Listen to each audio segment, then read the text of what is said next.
তো বন্ধুরা, আবার একটা মিনি ব্লগ নিয়ে চলে আসলাম। তোমরা সবাই কেমন আছো? আমি তো খুব খুব ভালো আছি। আর আজকে আমি যাচ্ছিলাম কলেজে, তাই আমি একটু ভিডিও বানাচ্ছিলাম, ভাবলাম এটা তোমাদের সাথে শেয়ার করি। তো তোমরা অনেকেই জানো আমি রাজ কলেজে পড়ি। তো দেখো, আমি আমার কলেজটাই তোমাদেরকে দেখাচ্ছিলাম। আমি ভিতরে ঢুকে তারপরে ভিডিওটা অন করেছিলাম। তার আগে আমার একটু খেয়াল ছিল না যে আমি ব্লগ বানাতে বানাতে যাচ্ছিলাম। তো দেখো, ভিতরটা দিয়ে আবার বেরিয়ে আমি তোমাদেরকে দেখাচ্ছিলাম। তো এইটা হচ্ছে আমাদের কলেজের সামনের পোর্শনটা, যেটা তোমরা রোড থেকে দেখতে পাও। আর অনেকেই তো রাজ কলেজে পড়ো, তো তোমরা তো জানোই। তাও আমি একটু দেখালাম এই যে কলেজটা। আর এই যে এই গাছগুলো দেখতে পেয়েছিলে একটু আগে, ওই গাছগুলো কী গাছ আমি ঠিক জানি না, কিন্তু ভালো, মানে খেজুর গাছের মতন গাছটা, কিন্তু পাতাগুলো কলা পাতার মতন, ঠিক আছে। আমি ঠিক নাম জানি না, তোমরা জানলে অবশ্যই জানিও। তারপরে আমি এই যে কলেজ থেকে বেরিয়ে ধরবো টোটো।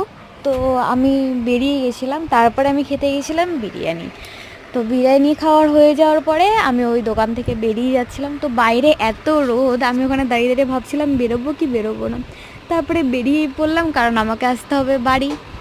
তো দেখো, মুখ টুক ঢাকা নিয়ে তারপরে আমি চলে এসেছি গাংপুরে। গাংপুর থেকে তো টোটো ধরতে হয়, আর তারপরে আমি যাচ্ছি